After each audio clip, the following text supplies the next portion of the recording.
Anjanashalakaya Chakshuvannmilitam yena Tasmai Shri Gurave Namaha Shri Chaitanya Manovishtam Stapitam yena bhutale Swayam Rupa Kadamahyam Dadati Swapadantikam Vandeham Shri Guroho Shri Yuta Padakamalam Shri Gurun Vaishnavamscha Shri Rupam Sagrajatam Sahagana Raghunathanvitam Tam Sajivam Sadvaitam Savadutam Parijana Sahitam Krishna Chaitanya Devam Shri Radha Krishna Padan Sahagana Lalita Shri Vishakhanvitamscha Nama Om Vishnupadaya Krishna Prishthaya Bhutale Shrimate Bhaktivedanta Swaminiti Namine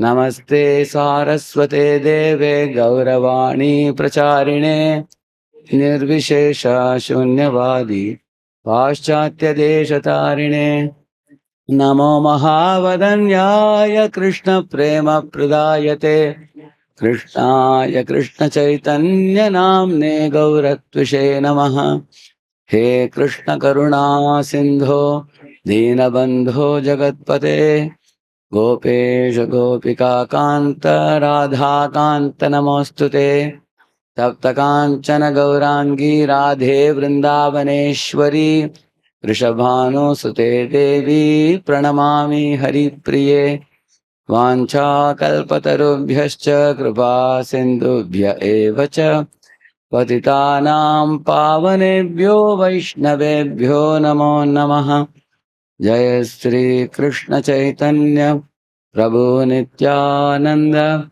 Shri Advaita Gadadhara Shri Vasadi Gaura Bhakta Vrinda Hare Krishna Krishna Krishna Hare Hare Hare Rama Rama Rama Hare Hare Om Namo Bhagavate Vasudevaya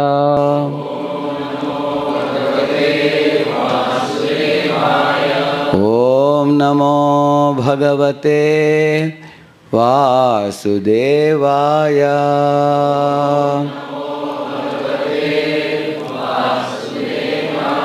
Om Namo Bhagavate Vasudevaya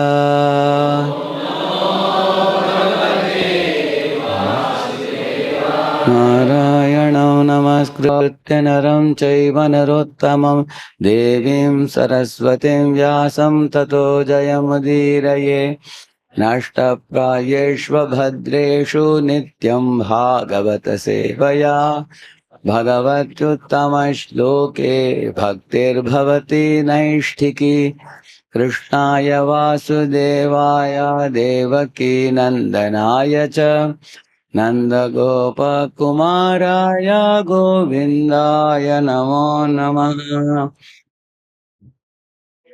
Welcome all of you for this servant leader supply training education program.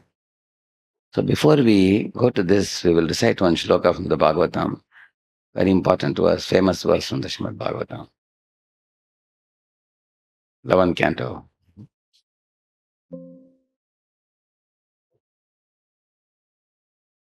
So you all can repeat after me, okay?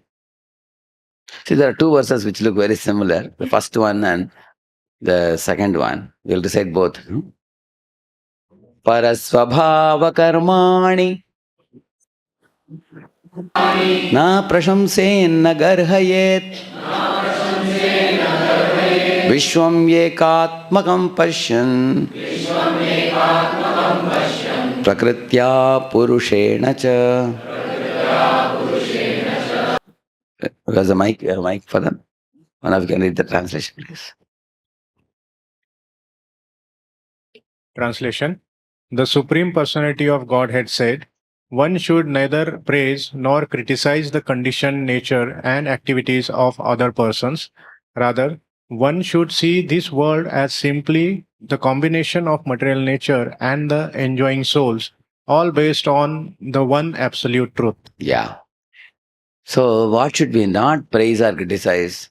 The conditioned natures of people. Like one conditioned nature is laziness. Another conditioned nature is craziness. Lazy in tamaguna and crazy in rajaguna.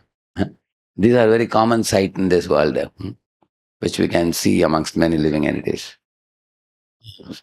Lazies and crazies.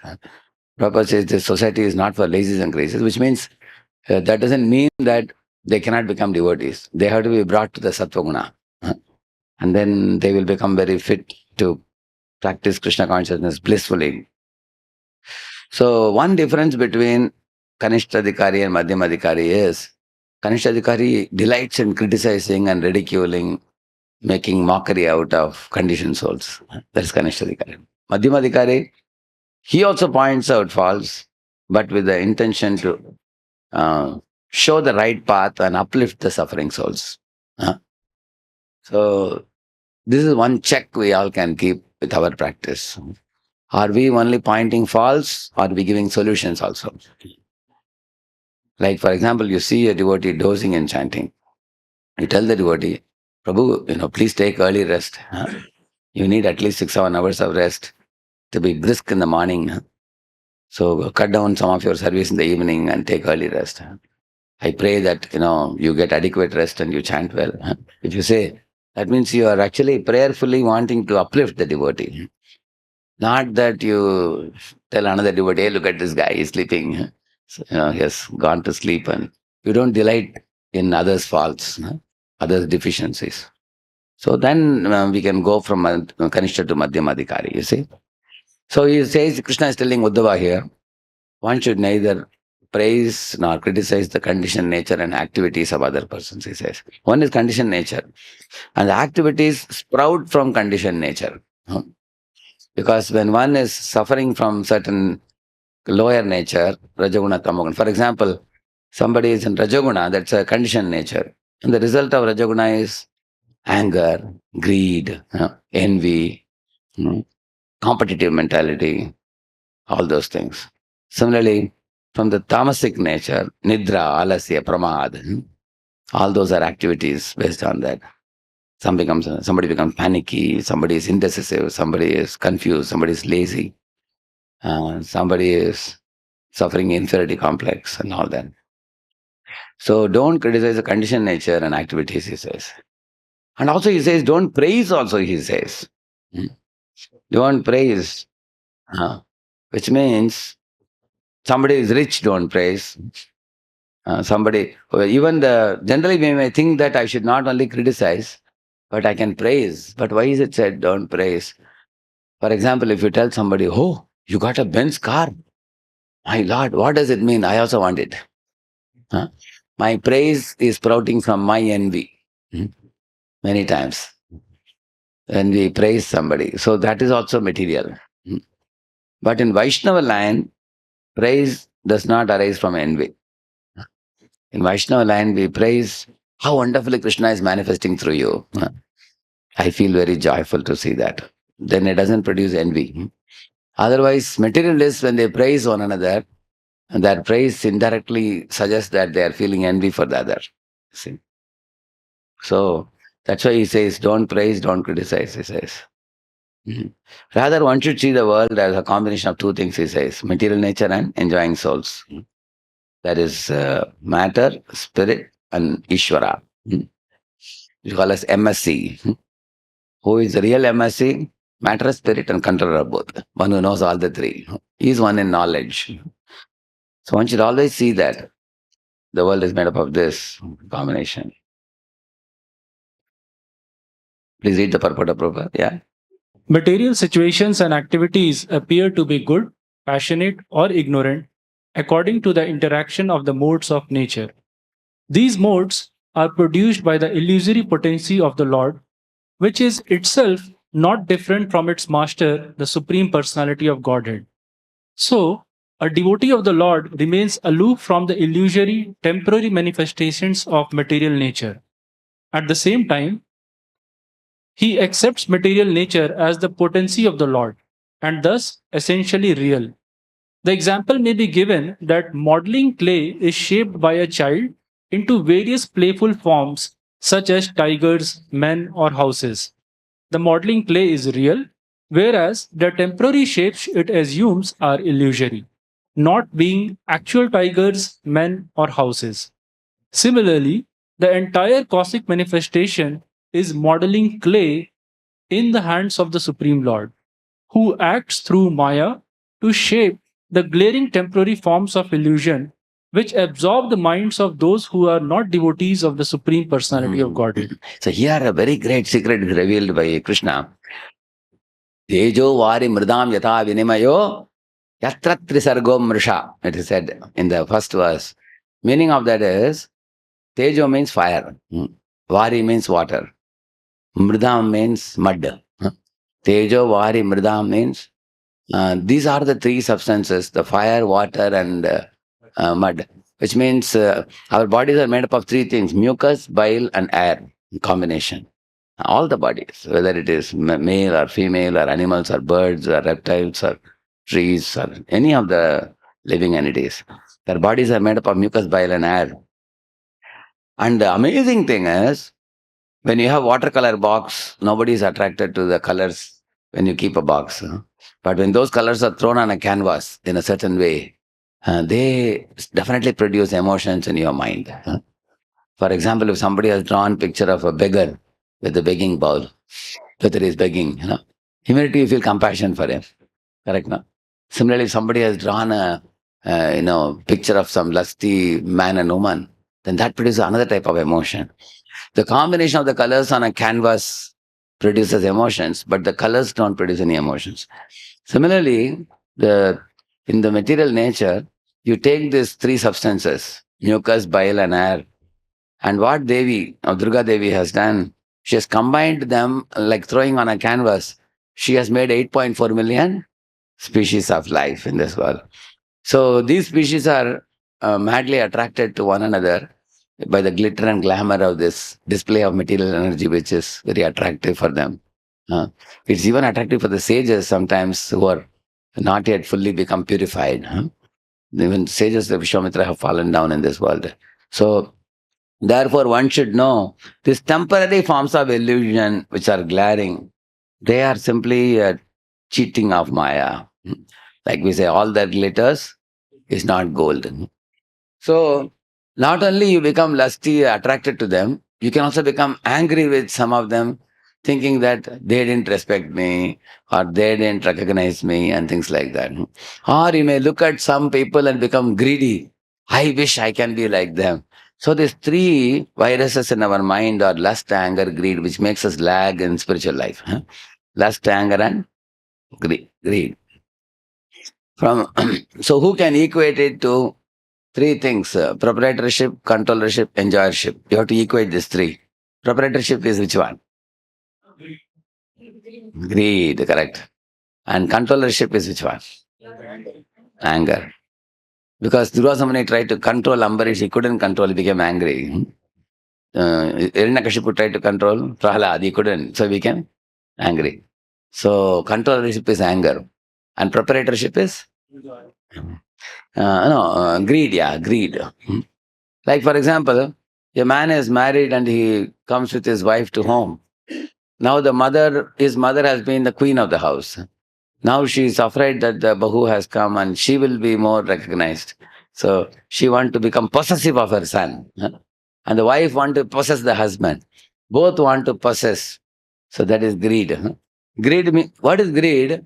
Wife should think that my husband is my husband, but at the same time, let him also be shared by his mother also. Let his mother get attention, I will also get attention. No. Wife wants full attention of my husband. And mother wants full attention of the son. Finally, the result is wife carries away the husband to London. And the mother-in-law is cheated. It happens. Otherwise, the man is not able to manage both because of possessiveness. Correct now? And the possessiveness lead to second thing called controllingness. Then both try to control. Wife says, you trust my words. And mother is saying, better you trust my words. An intelligent husband should tell both of them, I trust your words. Just your words only. Very difficult problem because both try to control him. Correct? No.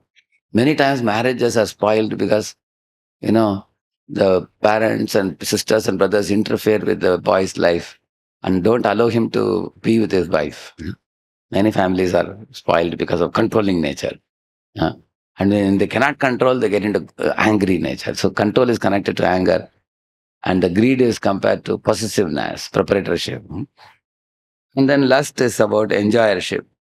Enjoyership means thinking I am the center. Everyone and everything, everyone should be at my beck and call, and everything should revolve around me. That is enjoyership mentality. So lust is an adamant desire for wanting to be at the center.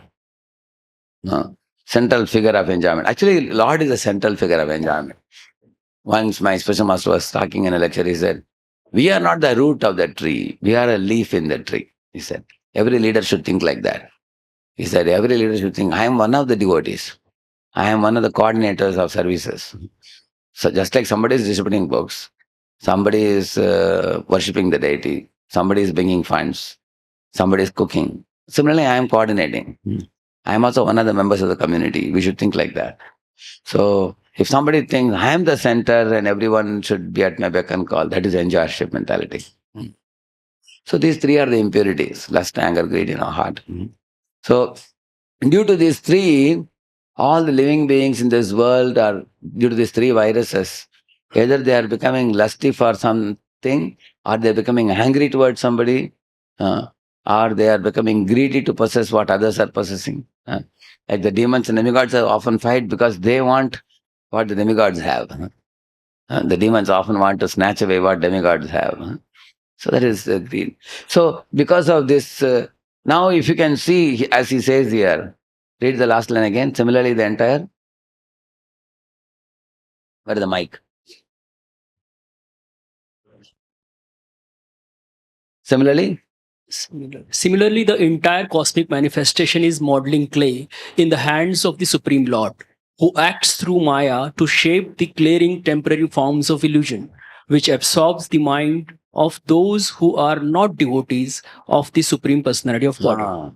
That means there are two types of absorptions: material absorption, spiritual absorption.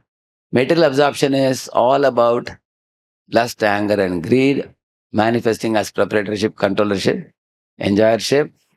And the material absorption involves the figures of the material world. Like, people's minds are filled with Hollywood, Bollywood actors, actresses, or sports stars, or their business, their money, their relatives, their friends. People keep in their purse so many photos of so many people. People keep in their WhatsApp groups so many social networks. You can see that. So they are filled with these things. So these people are materially absorbed. So people who are materially absorbed will be reborn again in this world, again and again. And these people will definitely compare people. See, this relative is so rich, they are not so rich. This person, their son is abroad and our son is only in India. They have made so much money, they make unhealthy comparisons. And also, they have a lot of expectation of respect. That family didn't give us respect. So we will not go there. And this family. So they'll be angry with those who don't give sufficient respect. They'll be greedy for those whom they think are materially better off. And in the same manner, they will become lusty. Actually, lust means I want, adamantly wanting it. Greed means I want more, I want more, I want more, I want more. That is greed, isn't it? And anger means my wants are not fulfilled, I get frustrated and I become angry. So in this way, these three are the absorption of a conditioned soul.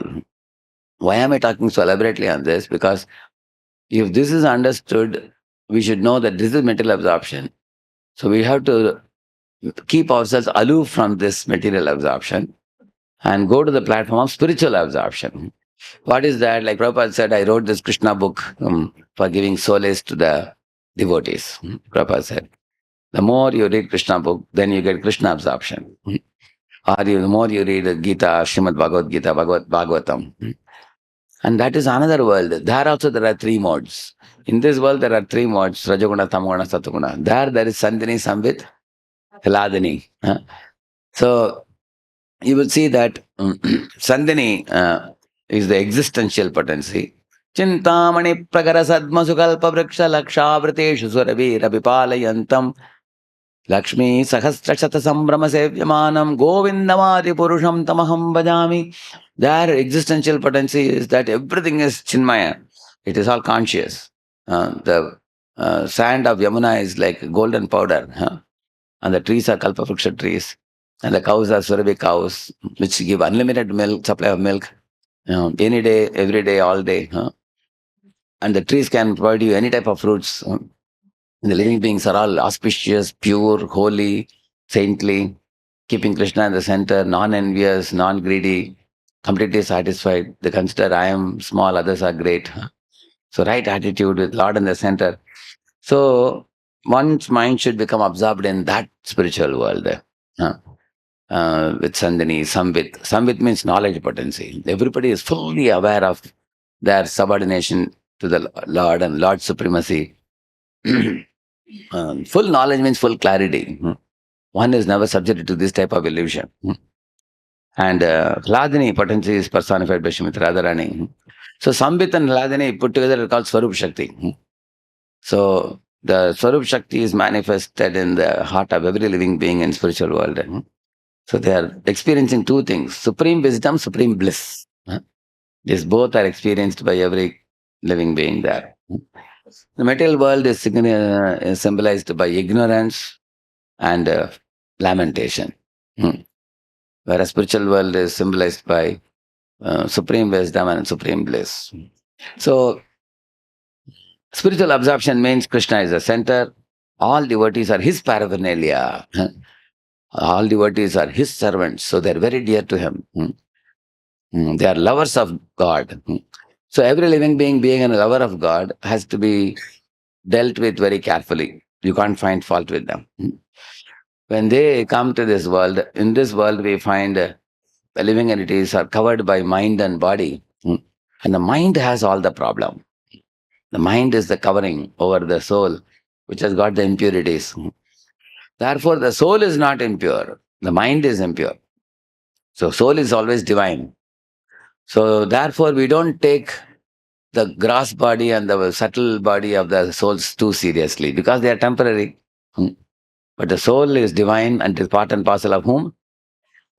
Krishna, 15.7. Krishna says that Mame Vamsho, Jiva Loke, Jiva Bhuta Sanadana. So all souls are Krishna's part and parcels.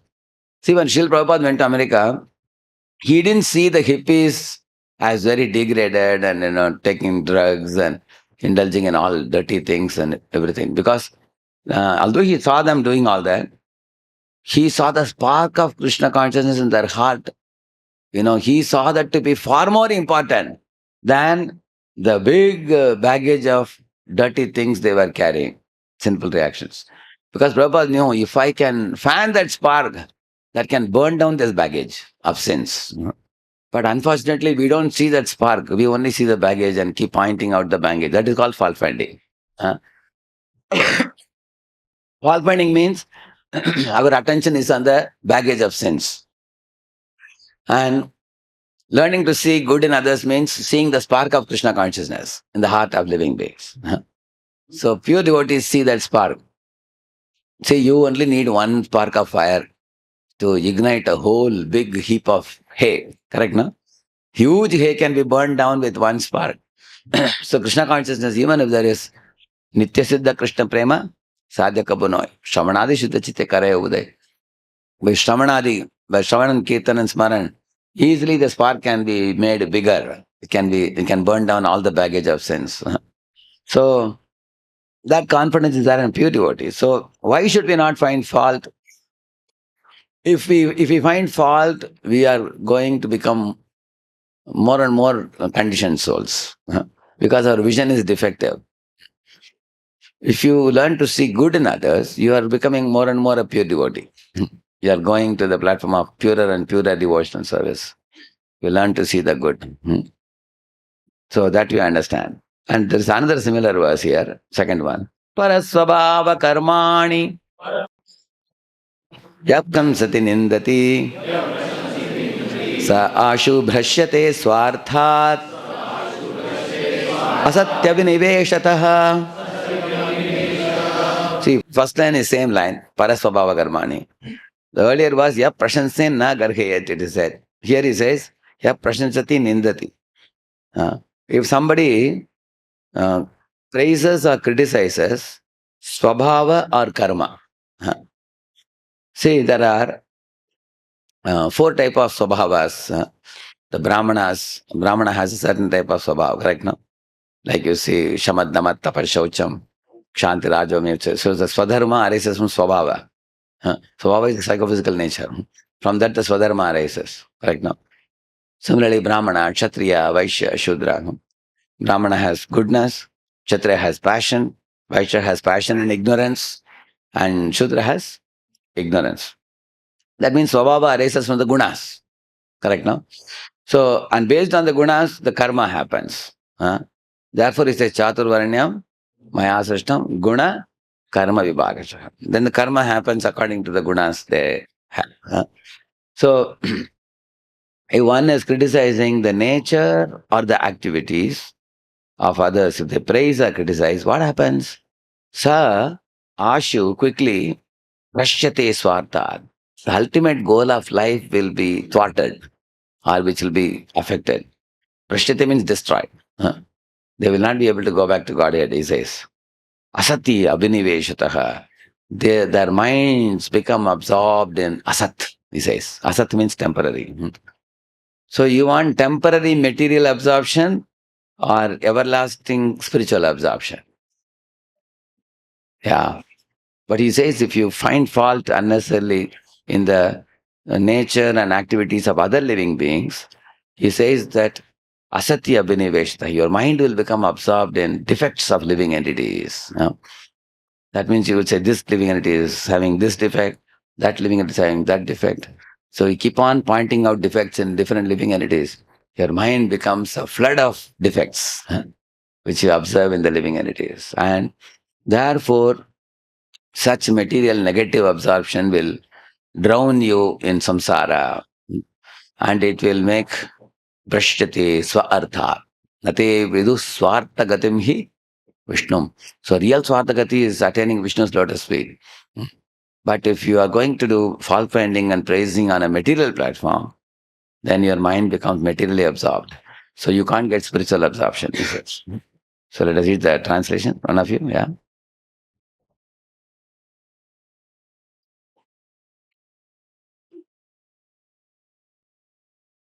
Whoever indulges in praising or criticizing the qualities and behavior of others will quickly become deviated from his own best interest by his entanglement in illusionary dualities. Oh.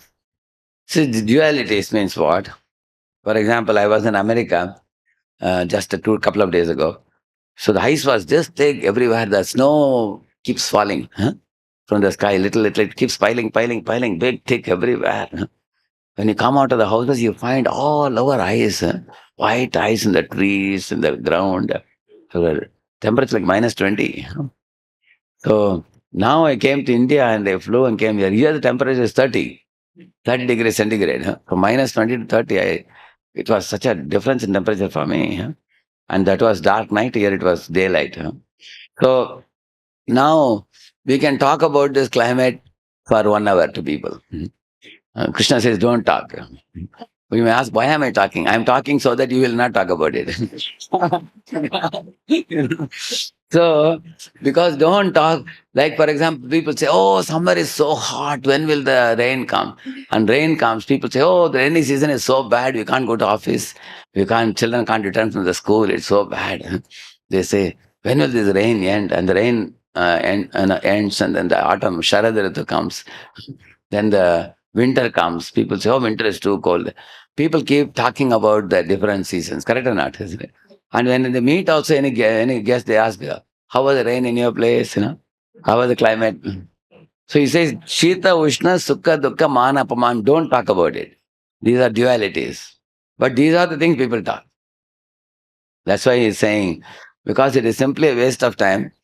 In this world, these things don't happen with your permission. They don't take your permission. On their own, they happen.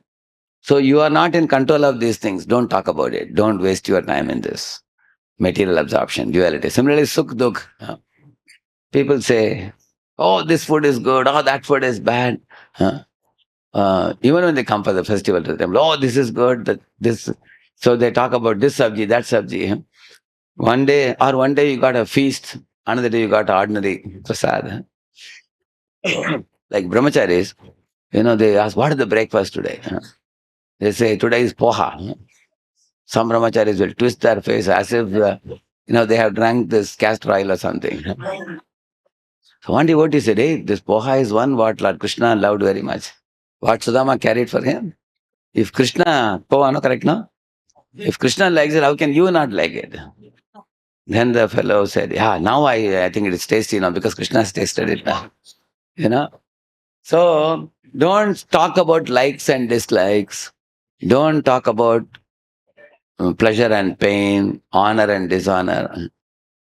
For example, you went to some place, somebody honored you, then you boast about yourself. You went to another place, people didn't respect you. You talk about those who disrespected you and you are plotting against them to do something.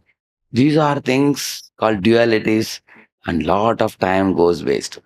I know in WhatsApp, many boys come and tell me, in back and forth WhatsApp messages, people have lost hours. You agree? Huh? Yeah. They said something, you said something, they misunderstood you, you misunderstood them. I didn't say that, and they say, I didn't say this. Back and forth, doom, doom, doom, doom, keeps going, building up. And all these things is because somebody started delving in dualities. One out of the two started and then the other fellow. Back and forth it goes. That's why he's saying that, don't absorb your mind in dualities. There is one verse in Gita where Krishna says, if you can rise above duality, super soul is already reached, he says. You'll repeat that verse. Jitatmana prashantatma paramatma samahitaha shitoshna sukha dukkeshu tatha manapamanayoho. See, Shita Ushna is for your body. And Sukha Dukkha is for your mind. And Manapamana is for your ego. So, body, mind, ego level, three things are happening, two things. Shita Ushna Sukha Dukkeshu Tata Manapamanayo. He's saying Jitatmana, one who has conquered his mind and doesn't absorb his mind on these things, for him Super Soul is already reached. So, our chanting quality will tremendously improve if we uplift our mind about dualities. You understand, these are false absorption I should give up, then our pure absorption will be awakened. See the purport what he says here. Read that. Yeah? A conditioned soul desires to lord it over the material nature Lording over means bossing over. You want to become boss on a boss. Yeah. and thus criticizes another conditioned soul whom he considers inferior. Generally you will see, for example, you are a Kirtaniya. Somebody comes and praises another Kirtaniya to you. You say, you don't know, he got so many views, but do you know how many views I got for this one? So they praise themselves. Correct. Sometimes kids do that also. I put something in the YouTube and I got so many views and things like that. They praise. Similarly, book distributors. You distributed so many, I distributed so many. Generally, they will compare with the people in the same field. Like Mataji is a good cook. She made one item and Rajabhoga Samahanda Mataji appreciated. This lady will say, I think you don't know what I cook. I made this item which nobody in the world knows. Similarly with garland also. Some Mataji can make pretty garland and another Mataji, So people compare in the same field. People of the same field. That's what he's saying, that the conditioned souls criticize one another, calling others as inferior and oneself as superior by lording over. Go ahead. Similarly, one praises a superior materialist because one aspires to that superior position. You see, this is what I told you. Why people praise? Like for example, one day in a Cam temple, one big car came and somebody said, you have seen their face, what they're saying? Hey, bada party, big party has come. That means he is more impressed by rich people. On the other hand, one big Maharaja is coming. This fellow is going in the ashram and sleeping. Hey, one big Maharaja has come. Okay, after Jayarada Madhava, I'll come.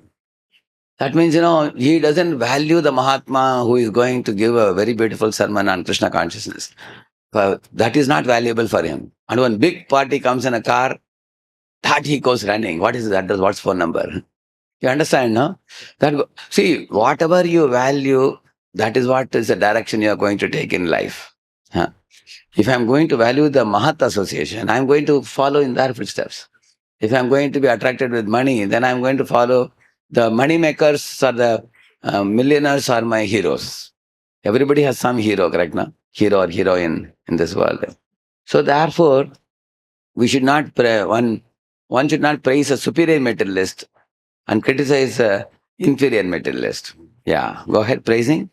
In which one may dominate others, praising and criticizing other materialistic people, and thus directly or indirectly based on envy of other living entities, and cause one to fall down from Swartha. Oh, it'll come back in a minute. It'll come back. So I will read it till the power comes. Praising and criticizing other materialistic people are thus directly or indirectly based on envy of other living entities and cause one to fall down from swa-artha, one's real self-interest, Krishna consciousness. See, sometimes you will see that very young devotees become very powerful. Very young devotees become very powerful. So we had one drama where one young devotee was asked to give Bhagavatam class. You have that with you? Yeah. You know that devotee from Mangalore had acted. You know the title? It's a beautiful skit it is. If you see the skit, it will be more effective than me speaking it. Huh? I just... हरे कृष्णा बड़ा राम प्रभु जी, आपने मुझे याद किया? हाँ Krishnadas. Yes प्रभु जी। आज बहुत तालियां बज रही थी तुम्हारे लिए, भागवत क्लास ले रहे थे, मेरा फीडबैक नहीं लोगे? अरे जरूर प्रभु जी, मैं तो आने ही वाला था आपके पास। सीनियर्स का फीडबैक से ही तो हमें फायदा होगा, हमारी प्रगति होगी। क्यों नहीं प्रभु जी, जरूर प्लीज दीजिए प्रभु जी। बहुत तालियां बज रही थी, बहुत गुणगान हो रहा था तुम्हारा, लेकिन मुझे मालूम है इस क्लास के पीछे तुमने महाराज के व्यास पूजा के लेक्चर को लिया है। पिछले क्लास में महाराज ने विनम्रता के ऊपर यही सब कुछ तो बताया था, तुमने वहीं से तो लिया है ना? बिल्कुल प्रभु जी। एक्चुअली लेक्चर के शुरुआत में ही मैंने इसका रेफरेंस दिया था कि मैं जो बोलने वाला हूँ वो गुरु महाराज के व्यास पूजा के दरमियान जो उन्होंने लेक्चर दिया था उसी के अंदर से पॉइंट्स आने वाले। जरूर। यस प्रभु जी। ओहो, मैं ये सुना नहीं हूँ। लेकिन एक बात बताओ कृष्णदास, तुम्हारे तो मंदिर में आए हुए 3 ही साल हुए हैं ना? बिल्कुल करेक्ट बताया प्रभु जी आपने। और तुम्हारी ब्राह्मण दीक्षा भी नहीं हुई है। सही बात है। तो फिर तुम भागवत क्लास लेने कैसे बैठ गए? एकदम सही बताया प्रभु जी, एकदम सही बताया। एक्चुअली यही मैंने हमारे टेंपल प्रेसिडेंट को भी बताया, हमारे अध्यक्ष जी को। उनको बताया कि मैं व्यास आसन में बैठने के लिए लायक नहीं हूँ, और तो और मेरी ब्राह्मण दीक्षा भी नहीं हुई है। लेकिन उन्होंने बताया कि आपका नाम ऑलरेडी भेज दिया है। तो वो सुनना चाहते थे, वो बोल रहे थे कि तुमको बैठना चाहिए, और उनके अनुरोध से मैं बैठा। हाँ, उन्होंने कह दिया होगा, तुम्हारा हौसला बढ़ाने के लिए उन्होंने कह दिया होगा। लेकिन तुम बच्चों को भी तो यार ये समझना चाहिए ना, ये भागवत क्लास लेना ये बच्चों का खेल नहीं है। ये काम हम जैसे बड़ों पे छोड़ो, हमारे लिए ये बनाया गया काम है। श्रीमद् भागवत के विषय में कहना हमारे लिए है। तुम बच्चे छोटे छोटे काम किया करो यार। सही बताया प्रभु जी। एक्चुअली खूब खूब धन्यवाद, आपने मेरी आंख खोल दी। लेकिन मैं इसी के बारे में मेरे काउंसलर से मैं पूछने वाला था, उनसे विनंती करने वाला था कि मुझे थोड़ा ज्ञान दे इसके बारे में, मुझे थोड़ा सुलझाए ये मेरा प्रश्न जो था। खूब धन्यवाद प्रभु जी, मैं जरूर पूछना, मैं जरूर ज्ञान लेता हूँ। खूब खूब धन्यवाद बड़ा राम प्रभु जी। हरे कृष्ण। हरे Krishna. He's a very famous actor, right? He lives in Mangalore. He acts so naturally. He's a very popular actor there. So this is an example of somebody who is, who is like proud so-called senior. Actually, he is feeling that I am not given opportunity to speak and he is given opportunity to speak. So one feels envious. So because of now that senior's mind is absorbed in what? How this junior was given the opportunity to speak. I was not invited. That senior is speaking too much political things. He talks about what is happening in Indian scene and everything. So he was not given opportunity to give Bhagavatam class because he is making the Bhagavatam class into a political soup. Huh? But now junior is given who is speaking purely from Bhagavatam, so he's feeling little unhappy about it.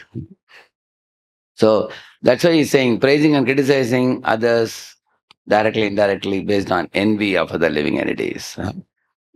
It will cause one to fall down from Swa-Artha, he says. Now we can read further. The words, it's going to come. Yeah, he's connecting. The words asati abhiniveshitaha, by absorption in the temporary or unreal, indicate that that one should not adopt a concept of material duality and praise or criticize other materialistic persons. Rather, one should praise the pure devotees of the Supreme Lord and criticize the mentality of rebellion against the personality of Godhead. See, this you can do. That means you can praise the pure devotees for their surrender to Krishna, and you can criticize the mentality of rebellion, not any persons. We can criticize the mentality. Like if somebody would bring to Prabhupada, Prabhupada, what do you think about that Swamiji, this Swamiji? Prabhupada would say, what is his philosophy? And they would say, his philosophy is that everyone is God. Prabhupada would say, that is bogus philosophy. Everyone cannot be God. If everybody is God, then everybody should be all-knowing. Otherwise, why is Arjuna asking questions and Krishna is answering? So Krishna must be God. He is superior. So Prabhupada would defeat the wrong philosophies. So we have to criticize the materialistic mentality of rebellion against the Lord, by which one becomes a non-devotee. Read further. One should not. One should not criticize a low-class materialist, thinking that a high-class materialist is nice. In other words, one should distinguish between the material and the spiritual and should not become absorbed in good and bad on the material platform. There is one very famous verse in CC. Yehi bala yehi manda, yehi sama brahma, it says. This situation is better. For example, people in India think if you go to America, it's better. Now I am going to America every year twice. I'll tell you the situation of one family. That family was, they have 2 children now. So they were telling me that they want their parents to come and help take care of the small kids. But the parents are not able to come to America for good because they have a lot of health complications.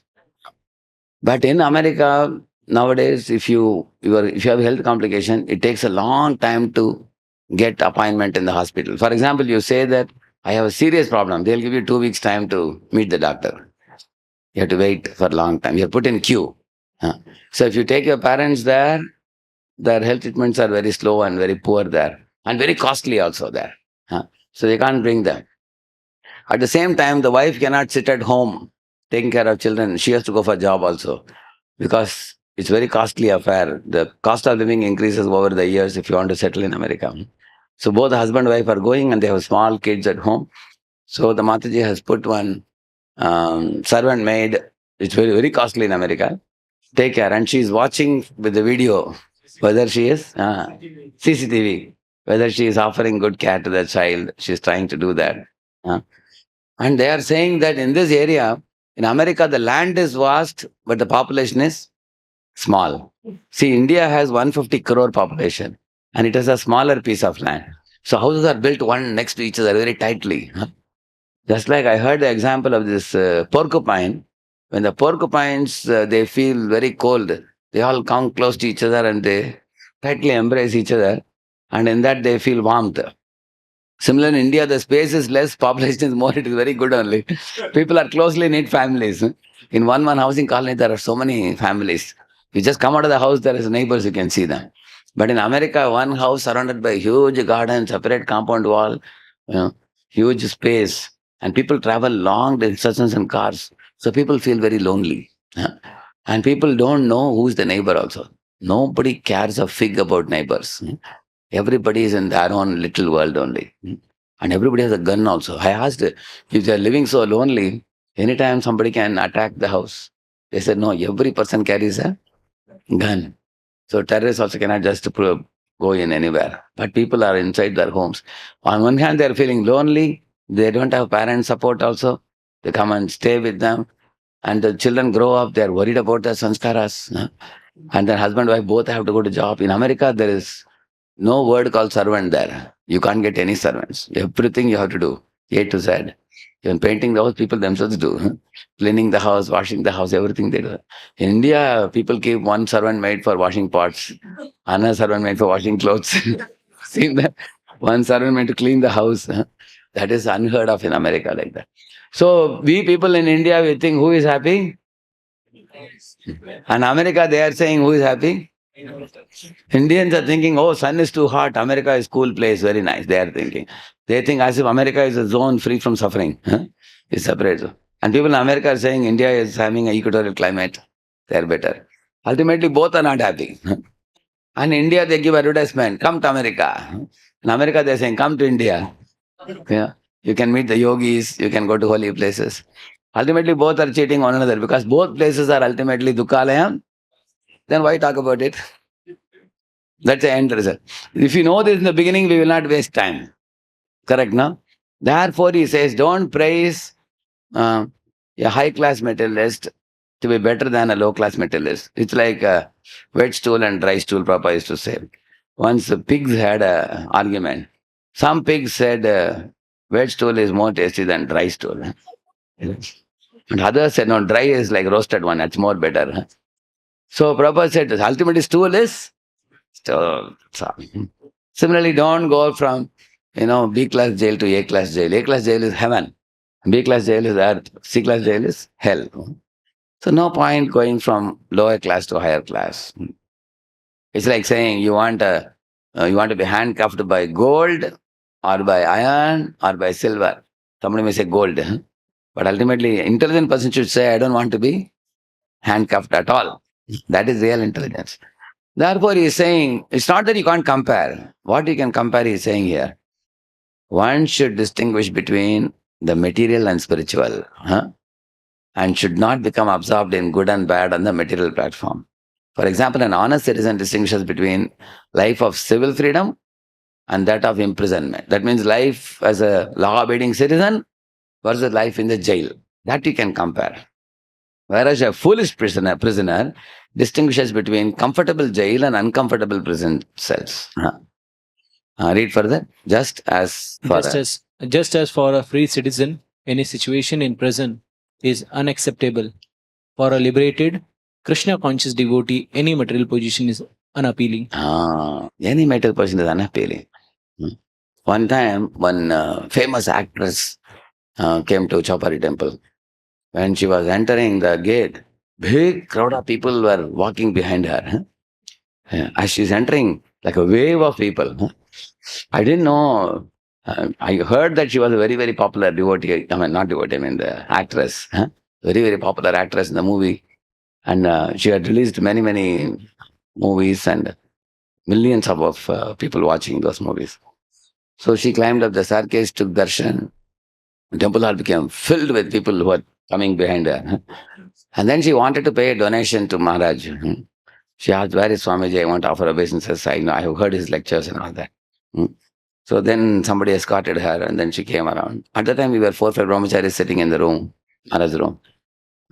So she came inside and she offered obeisances, folded palms. She thanked Maharaj. Then she gave a check with some donation. Maharaj said, thank you. And then he gave a prasad to her. And when she was leaving and going, after she left, Maharaj told us, just see how she is suffering. Like that he said. One brahmachari was shocked. Maharaj, how do you say she is suffering? She has a very beautiful body, and she has millions of followers, and everybody adores her as somebody who is extraordinary, who has got such a attractive gift by God. But Maharaj said, even in this body, she has to undergo old age, disease, and death. It is suffering. And Maharaj said, if somebody is handsome or beautiful, you should see the real problems of life. That is real vision. If you can see, otherwise, if you don't get the real vision, you are going to be illusioned by the superficial attractiveness of the external body. You see, it's very. That's what he is saying. That don't come now. Her body may be beautiful body, another woman's body may not be beautiful, but ultimately both are perishable bodies. Both are changeable bodies. Both will get old. Both will get disease. Both will die. So, a spiritually situated person will not appreciate a beautiful body for compared to ugly body. A rich person compared to a poor person. So instead, what he will talk about conditioned souls versus liberated souls. See what Bhaktivinoda Thakur says. Read that. Bhaktivedanta Saraswati Thakur indicates that rather than trying to separate conditioned souls by materialistic distinctions, one should bring them together to chant the holy names of the Lord and propagate the Sankirtan movement of Lord Chaitanya. A non-devotee or even an envious third-class devotee is not interested in uniting people on the platform of love of Godhead. Instead, he unnecessarily separates them by emphasizing material distinctions like communist, capitalist, black, white, rich, poor, liberal, conservative, and so on. Material life is always imperfect, full of ignorance, and disappointing in the end. Rather than praising and criticizing the high and low features of ignorance, one should be absorbed in Krishna consciousness on the spiritual platform of eternity, bliss, and knowledge. Yeah. Now, in a community like ours, how we may make a distinction. Sometimes one may say that he's our guru's disciple, he's another guru's disciple. But you will see that irrespective of which guru's disciple one may be, there are many devotees who are very sincere, very hardworking, very committed, and they are sold out to Prabhupada's mission. If you can remove that kind of pakshapat or partial mentality, you will see that that impartial nature can help you bind many, many souls together, irrespective of material distinctions. And we can do very wonderful activity for Prabhupada. Otherwise, what happens? This kind of categorization will limit you, will limit your scope to expand the movement. Or in the same manner, somebody thinks, oh, this is my counsel, or this is so-and-so's counsel, as if they are belonging to two different planets or something. People distinguish like that. Like now I am going abroad, I am seeing that there are boys coming from India to study in America. They come from different parts of the country. And they may be inspired by different preachers also. Some from north, some from east, some from west, some from south. Different people. So, irrespective of whom they are connected to, we are offering opportunity platform for everyone to come. Somebody is chanting one round, somebody is not chanting at all. Somebody is hearing some lecture of certain speakers. But as long as they are agreeable to staying in a temple or an association, we have to be open-minded to give them opportunities to express their Krishna consciousness. So one should not, mark them or label people based on anything. For example, somebody say, hey, you are from Bihar, then they have certain view. You are a Bihari. You are a Guju. Oh, you must be like this. He's a South Indian. He must be like this. South Indians are ritualistic. And the Gujus, they have money or if you see Biharis, oh, they are dangerous, and things like that. Or you are North Indian, or you are very casual. But this is not true. I'll tell you. For example, Lalit Mahaprabhu is from Gujarat, but he's a brahmachari now. And he doesn't eat sweet so much. Gujaratis start with sweet in the morning. Yeah. Isn't it? Similarly, you will be surprised to know there are Bihari devotees who are humble like a blade of grass. You will see like that. There are wonderful devotees from Bihar who are very humble. Yeah. So, you will see that in South India, Billamangal Thakur is from South India, Tamil Nadu. He will see he's not a ritualistic personality. He's he's writing poetry which is glorified by Lord Chaitanya Mahaprabhu. You will see that. Similarly, somebody from North India, they can't be casual necessarily.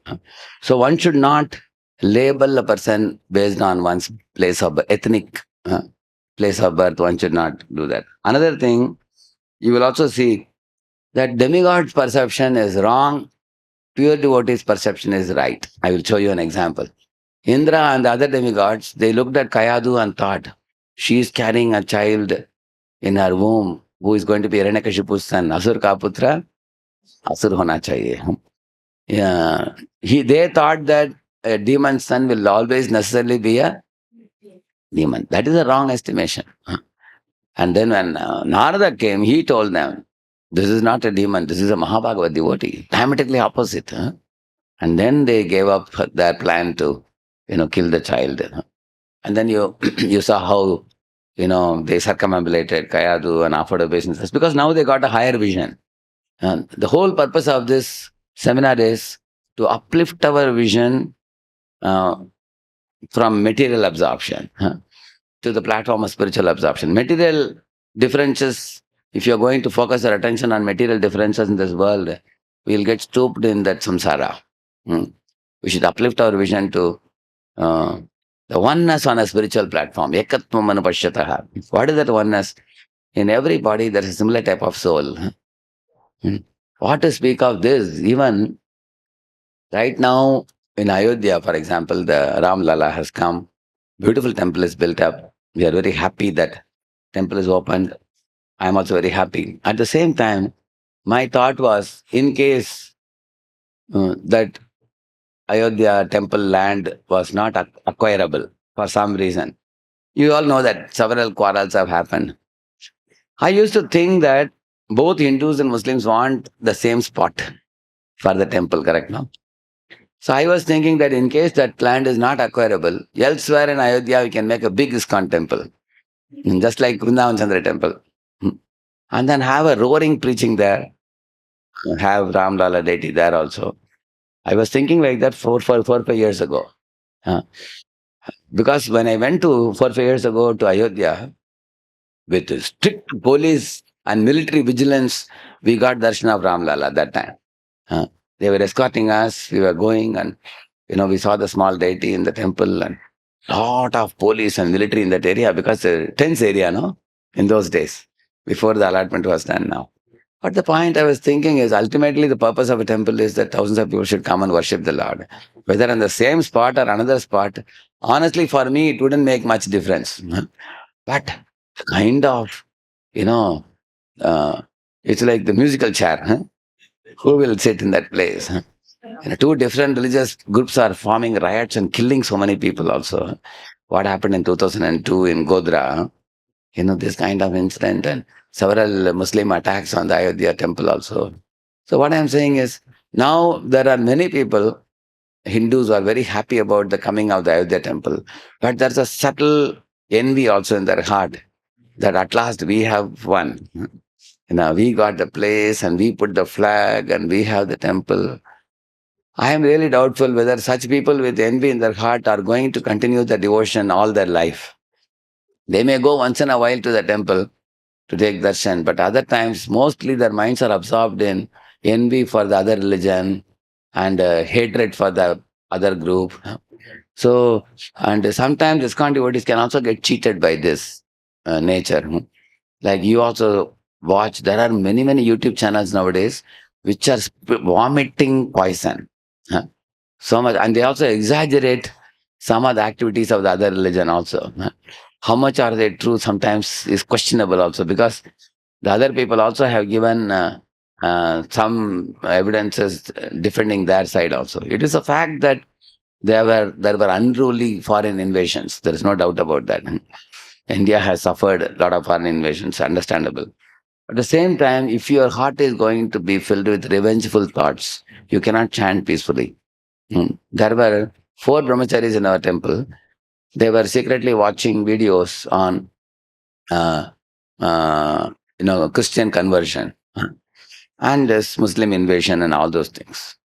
And when it was brought to my notice, I called them and I scolded them. See, these things will increase your hatred. You are not going to get love of God. You will get hatred for other living beings. Why are you observing your mind in this? Go out and distribute Prabhupada's books. Go out and do Harinam Sankirtan. And I also asked them a question. How many Hindus do you think are fully absorbed in Krishna consciousness? Actually, if you take the population of Hindus in India, 60-70% of India, if you see, how many of them do you think are very devotional minded? Actually, Hindus are the ones who are going to Hollywood, Bollywood and all, and acting and all. And there are Hindus are going abroad also. They're making a lot of money. They are leading quite materialistic life. Gauranga Prabhu recently did one research. The church goers, mosque goers, and temple goers, people. He found that the Christians are the people who go maximum to church, Muslims and Christians. And Hindus' number is very small. Gauranga Prabhu presented a seminar.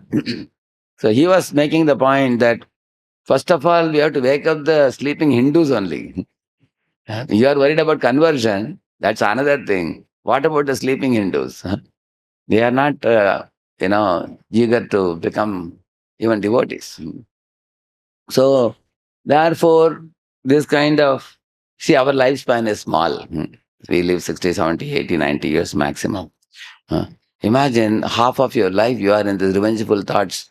How much time do you have to prepare your consciousness to go back to God? Think about it. Your lifespan is in this world, whatever has to happen will happen. But you have to check, are you able to do spiritual quality addition to this world? That is most important. Setting right the fire between two religions is not possible. Bhaktivinoda, I'll tell you one true story. Bhaktivinoda Thakur was a High Court magistrate in Puri. One time, one Swamiji, he came to him and said that, this is the plot of land, we want to have the temple. But there are some Muslims in the neighborhood. So we want to make sure that we get this land. You have to help us because you are a Hindu, you should help us. Bhaktivinoda Thakur said, definitely I'll help, but you have to go through a legal procedure. It will take about 6 months to 1 year. You have to be patient. Now, this Swamiji was not patient. What he did, they put a fence in that area and they brought the deity with the help of Hindus. And they said, now the deity has come, you cannot remove us from here. So he hurriedly did like that. Bhaktivinoda Thakur was very unhappy. They hurriedly done like this. Another place, one Brahman had tied his cow and then he had gone to some holy place and he came back and he saw the cow was not there. So the neighbor was a Muslim. So Muslim boldly said, I only took the cow and we killed and ate it. So the Brahmana became angry. He brought the news to our Bhaktivinoda Thakur. Bhaktivinoda Thakur saw that both the parties are committing mistakes. When Muslims see that Hindus are taking away the land, then they are killing the cow. And the Hindus are also going overboard. Hindus want to see only Hindus will survive and Muslims will be finished. Similarly, Bangladesh, Hindus are minority, Muslims are majority. Now there are some Bangladeshi gurus who say that, this nation will be only for Muslims. They talk like that. And then they want to root out, You will see in this world, anybody gets a rooting out consciousness, they will be destroyed. You will see that Prahlad's father, Hiranyakashipu wanted to root out Prahlad and he was destroyed. Even Dhruva was warned, don't get this mentality of wiping out the Yakshas. It's very bad. Like Hitler wanted to wipe out the Jews. The result is he himself committed suicide. You will see that. So this revengeful attitude, when he saw Bhaktivinoda Thakur, immediately he resigned from his post. He went to Godrundvip and he started the Namahatta from there. He expanded more than 2,500 centers. And sitting in Godrundvip, he was chanting the holy name and writing songs, Vaishnava songs. And he gathered report of preaching from all the places. He said that this kind of propagating Krishna consciousness is the ultimate solution in this age. Not that, otherwise you can never put out these fires, because Islam or Christianity or Hinduism, when you say, these are all understood from material point of view. Spiritually, all spirit souls are part and parcel of Krishna. That is the correct vision. That's why he's saying that material life is always imperfect, full of ignorance and disappointing in the end. Rather than praising and criticizing the high and low features of ignorance, one should be absorbed in Krishna consciousness on the spiritual platform of eternity, knowledge and bliss, he says. So, here is a very important verse I have quoted in the lesson also. Please repeat this verse. Doshan paresham hi guneshu sadhavo गृह्णन्ति केचिन्न भवादृशो द्विज गुणांश्च फल्गून् बहुलीकरिष्णवो महत्तमास्तेष्वविदद्भवानघम्. O Brahmana, saintly persons see that faults are capable of being transformed into good qualities. This is spoken by Sati to her father Daksha. And saintly persons see good qualities, not the faults. You are the opposite. The best persons magnify even meager good qualities in another person. You see only fault in others, she's telling.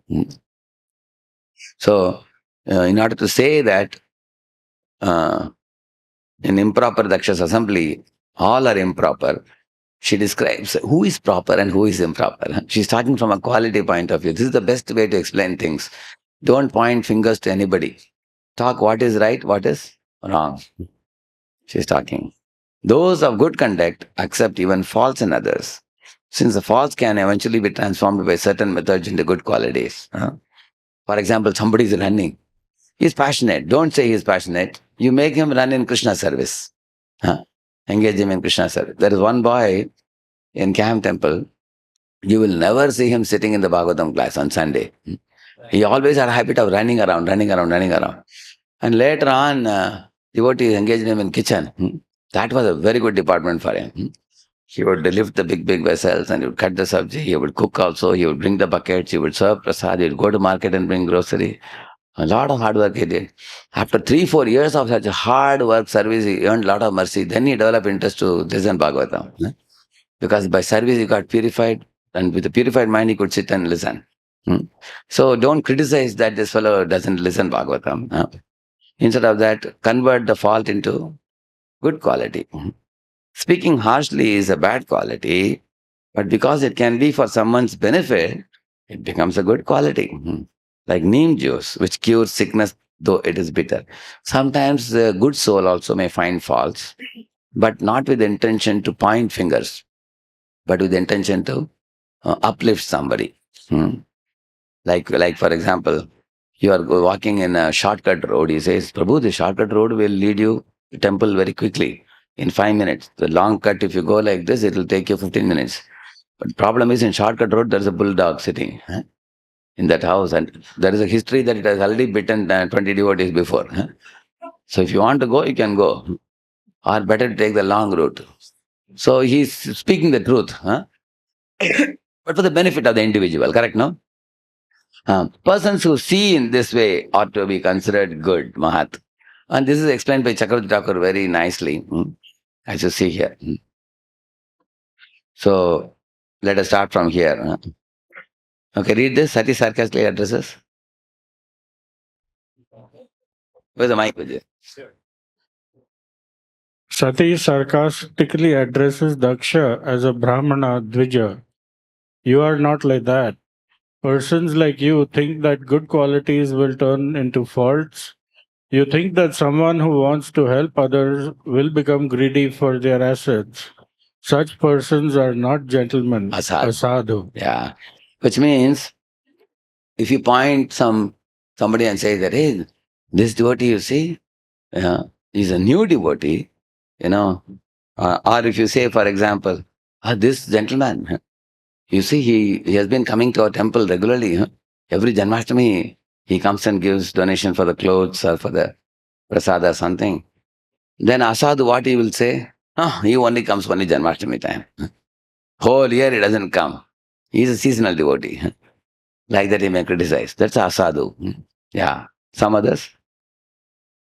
Some others, overlooking the faults, see good qualities. Seeing a merchant, though a materialist, they conclude he takes care of guests nicely and is worthy of deliverance. They praise the good qualities and not the bad qualities, seeing conditions as they are. Correct. Which means, for example, there may be a businessman who may not come to temple, who may not be chanting Hare Krishna, but he gives his big house for conducting a program, or he may give donation to the temple. So those who are Mahat devotees actually appreciate that at least, he is doing some seva to the Lord. He's a very busy businessman. He doesn't have time. But at least he's doing the service. Occasionally he visits temple. So they appreciate him for that. And then, They praise the good qualities and not the bad qualities, seeing right. conditions as they are. This person has renounced, but he also eats a lot. He does not simply think of him as a gluttonous beggar. These persons are superior. Yeah. Mahatma. So sometimes somebody thinks, hey, this person is like our our Ramachandrapuri. Ramachandrapuri was telling that this person is renounced and he eats a lot. See, one important thing, when you're serving prasad also, if somebody is asking for more and more, you don't have to worry about it because they are going to digest it. Yeah. Like one fellow was serving one devotee, and the devotee was telling, put more rice, he was telling. And the devotee said, really? More. Later on, I told this devotee, see, those who are doing physical service, they need more. I don't know how many of you know, people working in the field and all, they will take rice like this, and they'll make a big hole in the middle. And then you put sambar in that, or rice in that. Actually, they can eat like that because they are also working hard. Imagine you are an IT engineer, you cannot eat like that. Because after eating, if you sit like this all the time, you can't digest it. Correct, no? So somebody is eating more, he may be working also hard. So don't criticize those who are eating more. That's the point. Yeah. And then he does not simply think of them as gluttonous beggar. Okay. These persons are superior, Mahattara. Actually, Mahattara means what? See the difference between Mahat and Mahattara. Mahat finds fault, but the Mahat's idea is to help a person come out of the fault. Correct, no? So I will show you on the notes, it will be more easy. Here it's going zigzag way. I will show you the notes. You can see this one. I have categorized it like this. It goes step by step, it goes. Okay. Read the Mahat first one. Okay, is it big enough or I should make it bigger? Good enough? Okay. Read that Mahat. Mike?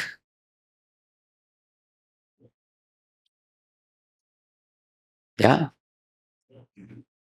Mahat or Sadhu? Mahatara Sadhu, speaking firmly. Speaking harshly. Yeah, I can't read. It's a bad quality. Can you enlarge it, please? I can enlarge it if you want, just a minute.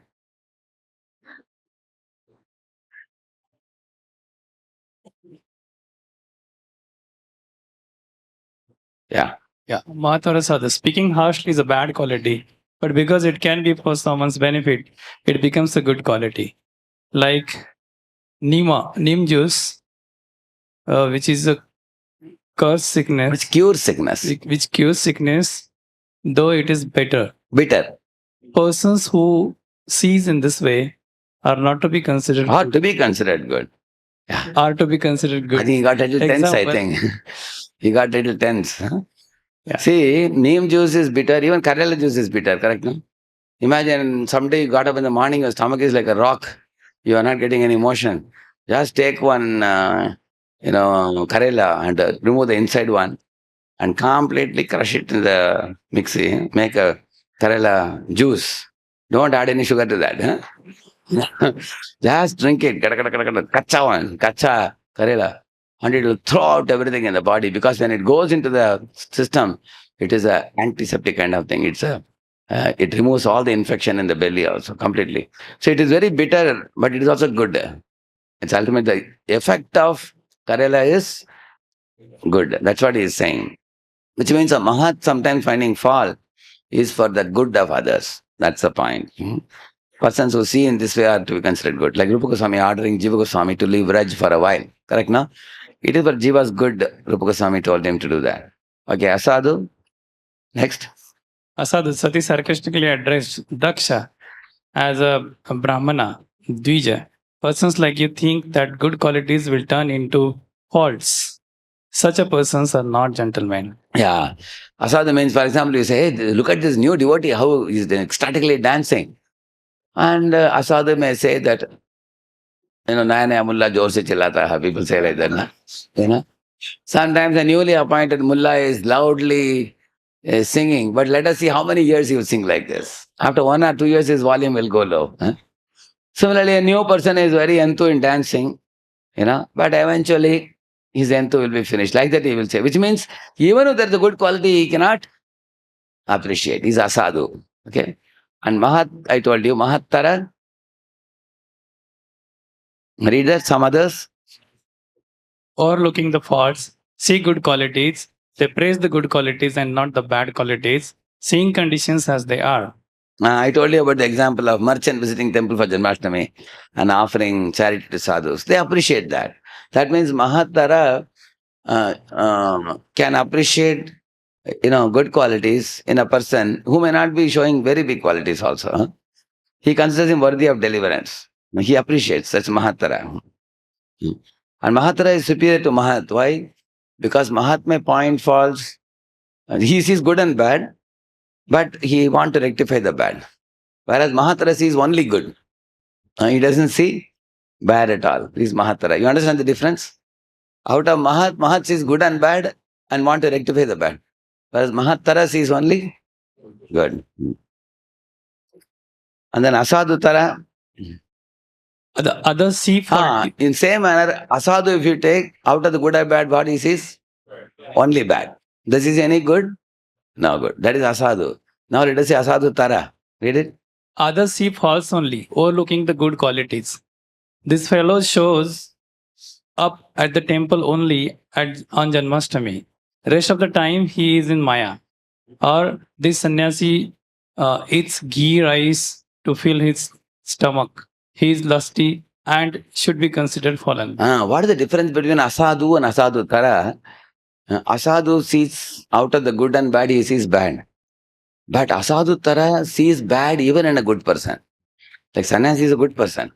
He has already renounced everything. He wants to deliver the world, do some good work. He is finding fault in him. Similarly, a Janmashtami person, coming person, some kind of devotee he is. But even in a good person, he finds faults. That is Asadutara. And Mahatama, you see. Others take small good qualities and magnify them and do not even see small faults. Srila Prabhupada said, these hippie boys and girls have helped me so much in spreading.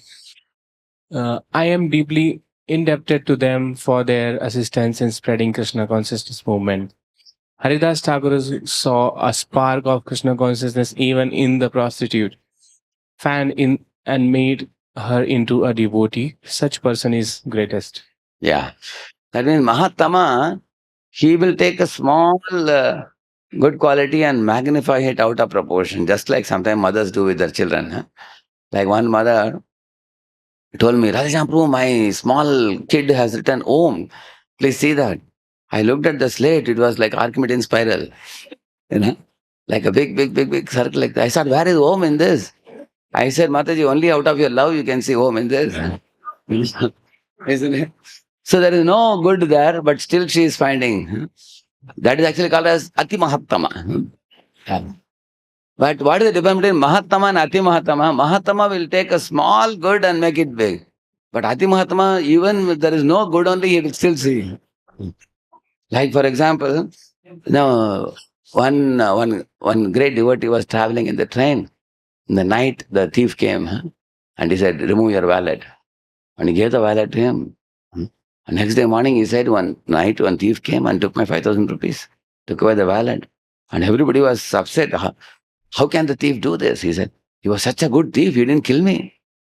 Although he had a big knife in the hand, he only took money and went away. Such a good fellow. That means even in a bad person, he can see God. That's Ati Mahattama. No, that is Ati Mahattama. That's called Ati Mahattama. Mahattama will take a small quality and make it.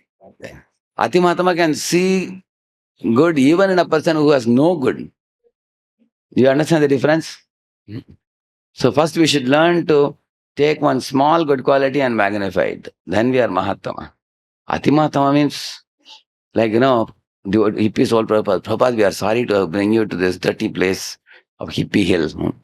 Prabhupada said, why do you say that? This is Vaikuntha, he said. Why is Vaikuntha? Because you all are chanting the holy name. He said. So he saw Vaikuntha even in a hippie land. That means he is Atimahatma. Even in a bad place, he can see good. Like one disciple of Prabhupada told Prabhupada, we all, I have done some drug peddling before coming to you. So now I have to go to the jail. Prabhupada said, don't worry, even Krishna was born in the jail. Prabhupada said like that. And Prabhupada said, I was also into drugs company before, he said. Of course, that drugs is different. He was selling, medicinal drugs. And this fellow, what he was doing was another type of drug. So Prabhupada was very encouraging so that they won't get disheartened, you see. So Haridas Thakur saw Krishna consciousness even in a prostitute. Yeah. Say asadhatama. Did it? Others take small faults and magnify them and see no good qualities at all. This renunciate is eating opulent food in homes of Grihastha and travel in big posh cars. He must be a Vishayi, posing a monk. Pushing as a monk, yeah. Yeah. He does not see the spiritual contribution of saintly person, but imagines fault in them and magnifies them. This is the worst person, Ramachandra Puri Amogha. Amogha, yeah. There are examples for this. Actually, if a sannyasi is traveling in a big opulent car, it is not his car. Some rich man is taking him in the car. Just like you see, when Lord Krishna went to home of Bahulashva, he called all the Brahmanas to come in his golden chariot. Now, Brahmanas actually are never used to traveling in such chariots. Because Krishna insisted, they all climbed up. They didn't even know how to climb the chariot. Krishna gave his hand and pulled them into his chariot one by one. They all came in and then they travel in chariot. So, if somebody sees that, right, these Brahmanas are traveling in golden chariots. So they become envious. Even we don't have such a chariot. They are traveling, but how long will they travel? After some time, they have to get down. Is it not true? Like when I went to America recently, one person was taking me in the car, but he told me to little stand aside and the car opened like this, like a Garuda, like wings. I said, what is this new car? Then I sat inside. Then when we reached one place, one boy was asking, hey Prabhuji, you travel in Tesla cars? I said, I don't know the name of the car. I only know it looks like Garuda. That's all I know. He said, Prabhuji, you don't know Tesla cars open like this? That's the first time I came to know Tesla cars open like that. But we just sit in any car. As long as you can take me to program, any car will be awesome. We don't know the name of the car. So the idea is one should not, one should not criticize by imagining faults. Correct, no? Like for example, you see many of the Maharajas to their room, a big plate of prasadam goes. So one newcomer saw that and said, Acha, ye sab khate hain? 18 items are going. Then I told, see, Matajis are eager to cook for Maharaj. It is their love and affection for the Guru. They want to cook. But generally, the Swamis, they eat only little. One item, little, one item. And then who eats the actual thing, everybody knows. There are disciples already in queue for the balance of the plate. Mahaprasad, isn't it? So I told that, although they are giving a lot, he eats a little. Don't be envious. He's an old man. How much a 70-year-old man can eat? He said, wo bhi sahi baat hai, you are telling. Otherwise, people become envious, you see. That's why asadhutama means, even when there are no faults, a person, ati asadhutama means, even if there are no faults, he'll find fault. But asadhutama is who takes small fault and magnifies it. Makes it very big, yeah. See, ati mahatama, read that. Others see good qualities. Others see good qualities in others where there are none. In this world, there are no bad people. Everyone is good. They are also the very greatest. Ati This is Mahatma. Ati Mahatma, yeah. Actually, if you very carefully see, you will see that anybody who is apparently bad has become bad because of certain situation. Even when we went to this jail, we found out that many of the people, those who have stolen money, they have stolen money for sister's marriage or poverty. They didn't have any money to settle the family, uh, or they were not having any food. They were desperate, out of desperateness, they have stolen. If you see very carefully observe, you will see that living entities by nature are very good. Anywhere, like in America, my experience was this: when you go to the airports, many times, the people who are in the security check and other places, or people who check your tickets, hi, how do you do? They ask. And say, I'm fine. And then I have to give them, have a nice day. Here it is. And there you go. You've seen that how they speak, huh? They're very friendly, generally speaking. So recently we went to one petrol bunk. Generally in India, when you go to a petrol bunk, you have a washroom also there. Because you have tap and all, you can wash your leg properly. You go there. Even in airport, sometimes there is no place to wash the feet. You have to lift your feet and put it inside the wash basin. You know? Isn't it? So generally, you go to the petrol tank. So when we went recently to one petrol bunk, that the one gentleman told us that yes, we do have a washroom, but it is only for our customers who buy gas from us. I'm very sorry, he said. I know that you guys want to use it, but I have been told by my boss that it is only for those who are our customers. Then the devotee was driving us. He told, okay, I will buy some gas. So he told us to go on to the washroom and wash the leg and come. So we went. And this driver told, hey, you don't know who are these guys? They are monks. Yeah. They're God's people, he said. He got frightened. Then he said, okay, you just take little gas for $5 because there's camera on. My boss will be watching that whether you are buying gas or not. Just take little gas, I'll give you little and let them use, like that he said. So then we came and he said, I'm sorry, I have to tell you this because I'm not independent making decision. You can see how good and kind they are. You can see that. So we gave him a Bhagavad Gita. When we were about to leave, we saw already started opening and reading the introduction. So you will see living entities by nature are good. And he was a Muslim actually. He said he belongs to a Muslim family, but he was open-minded to pick up this. So we should generally assume that all are good. We should not assume that everybody is bad in this world. That is asadutama. Atyasadutama thinks nobody is good in this world. Sab log kharab hai.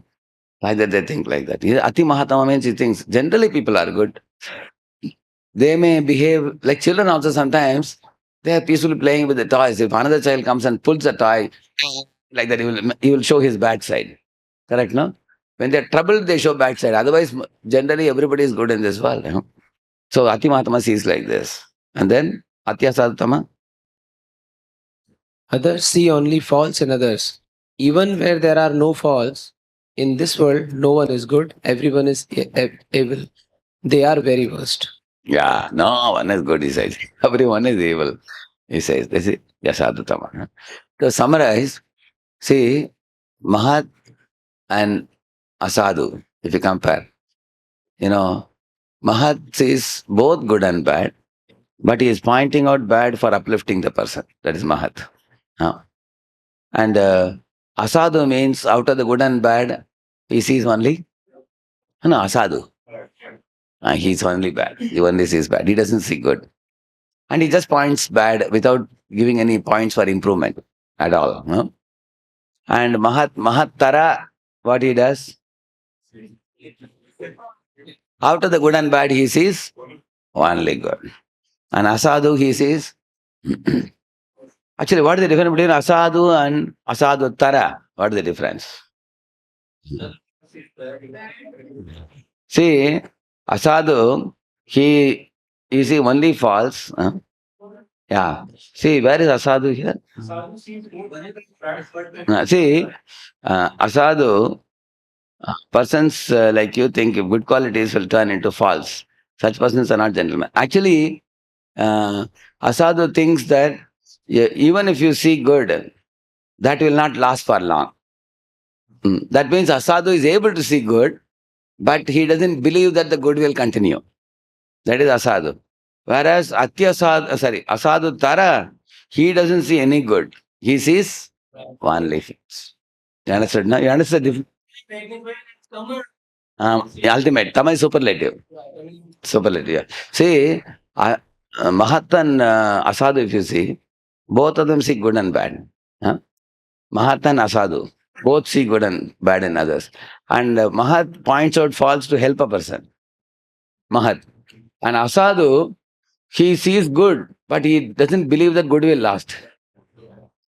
Good is, he thinks that this fellow is showing some superficial good, it won't last for a long time, like the Asadu feels.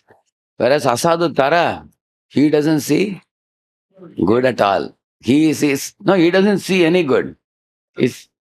No, don't go. Go step by step. If you jump, it will be very difficult to remember. You know, what I am saying, let us go step by step. Mahat and Asadu. Both of them see good and bad. You agree? And both of them, if you see, they see good and bad, but Mahat points out fault for helping a person. And Asadu, he finds fault anyway, but if you say good, he will say good will not last long. Like that he says. That means he doesn't believe in the goodness of the person. Now let us go to Mahattara and Asadutara. Mahattara, out of the two, good and bad, what he sees? Only sees good.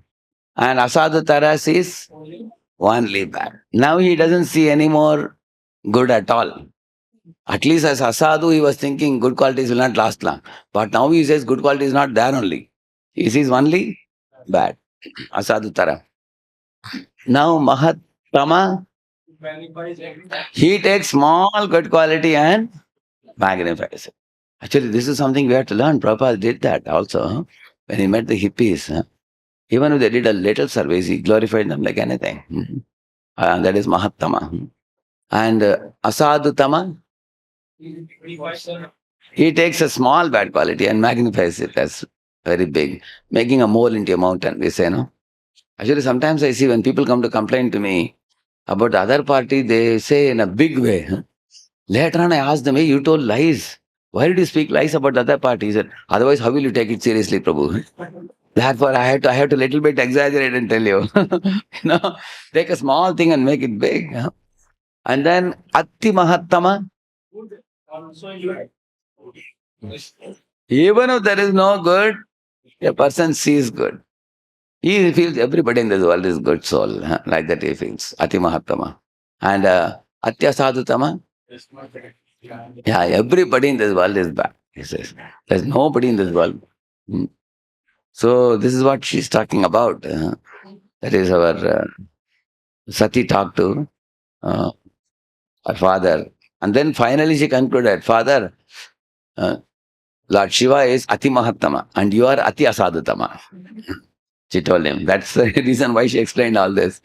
You are in this extreme, he is in that extreme.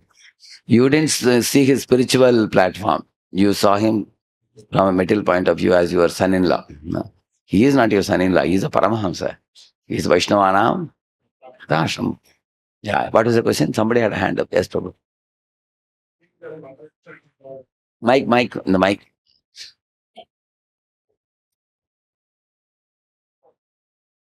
The first level itself, the Yes. Mahat and the Asadu. Yeah. Now, it is said that the Asadu, he considers that the good will not last for too long. Correct. And therefore he sort of rejects the person. Yes. The converse for a Mahat, is it that he sees that the faults in the person will not last for long and therefore I need to... And therefore he feels that this person is innocent. If I tell him his fault and help him, he'll come out of the fault. He is confident. Exactly, you're right. Yes, here there's a question. You can give the mic to him. Yeah. Hare Krishna. Prabhuji, seeing these qualities which we should develop, but if someone has, suppose, cheated us, then how should we perceive that person in our vision? Yeah. One thing is, Prabhupada says we should not get cheated and we should not cheat others. This principle we should try to follow always. But in case we got cheated, there are various ways in which you can have outlook.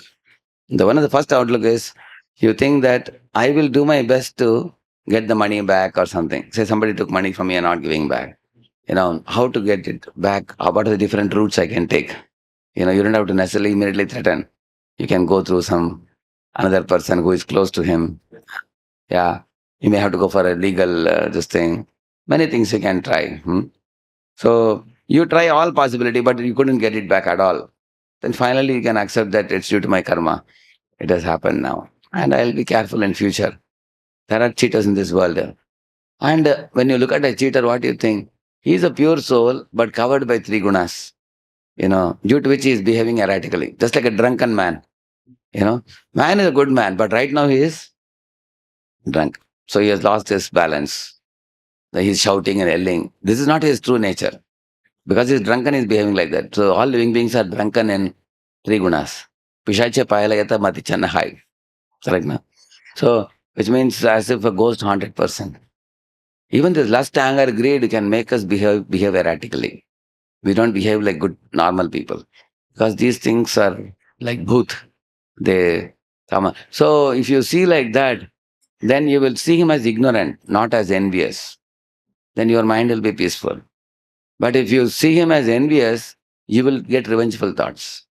But if you see him as ignorant, you will feel pity for him. And you will take care. Like, even a soul is present in tiger's body, but you don't go and embrace a tiger. You know it. So, similarly, you know that these jivas are now covered by three gunas. I'll be careful in dealing with them. Correct? Mahat means actually he has a fault, but it's rectifiable by proper association. Yeah. For all of us, Mahat is a good platform. Now we should try go from Mahat to Mahattara, then Mahattamati Mahattama. Correct? Yeah. Yes. Yeah. He's saying praising and appreciating. Actually, even in Vaishnava circle, we can use the word praise. Nothing wrong with that. But we should not praise out of envy. We should praise genuinely. Genuine praise means you see Krishna is manifesting through this devotee. Then you can praise. Yeah, both are same only. Same only, right? And there is another question, Prabhu, about... See, difference between appreciating and encouraging. Encouraging means seeing good potential in somebody. Appreciating means recognizing the good work done. That means generally appreciation comes after some good thing is done. And encouraging comes before it is done. Correct, no? And what about correction and fault finding? Sometimes when correction being given, the person who is getting corrected may see it as like it is a fault has been finded in me. Right. So how to see that actually? Make the other person to see that it has been correction. It's not a fault actually. So how to see Correct, that? yeah. Actually, how to offer correction? I'll just show you. Just one small this thing.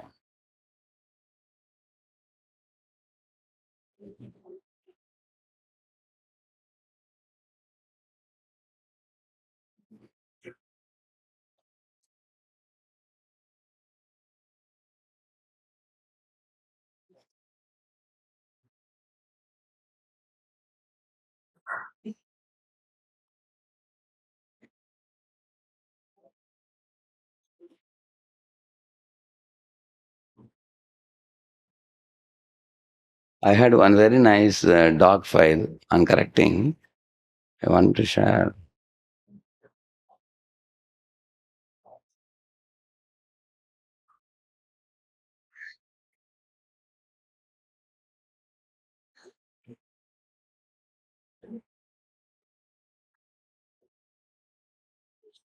And that is one of our seminars also. How to...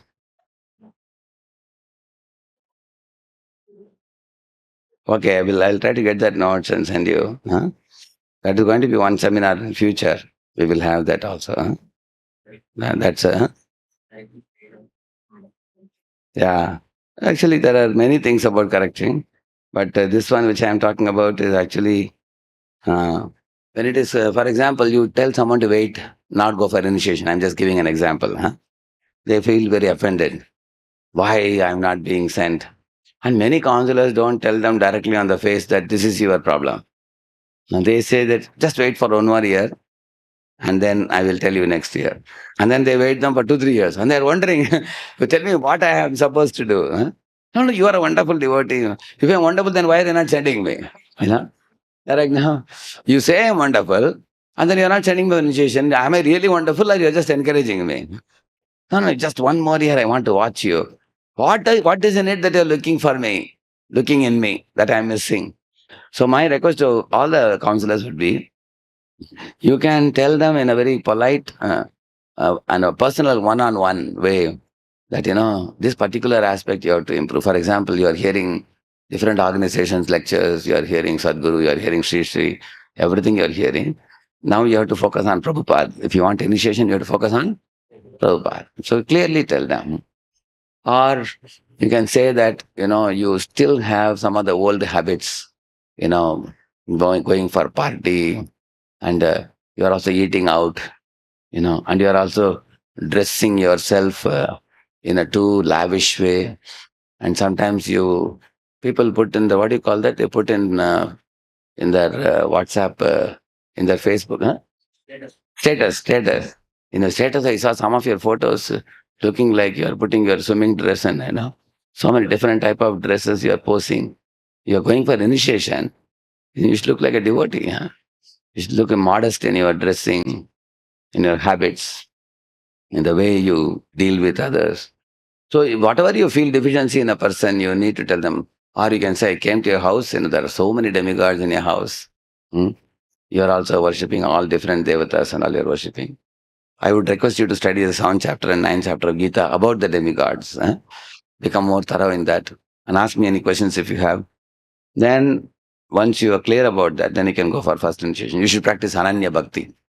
Something very clear we have to tell them, because you're giving them a homework to work on. Correct now? Then they work on their homework, they clear it up, then you can send them for initiation. Correct now? And some of them will feel upset. No. I am having many demigods at home only for my parents, not for me.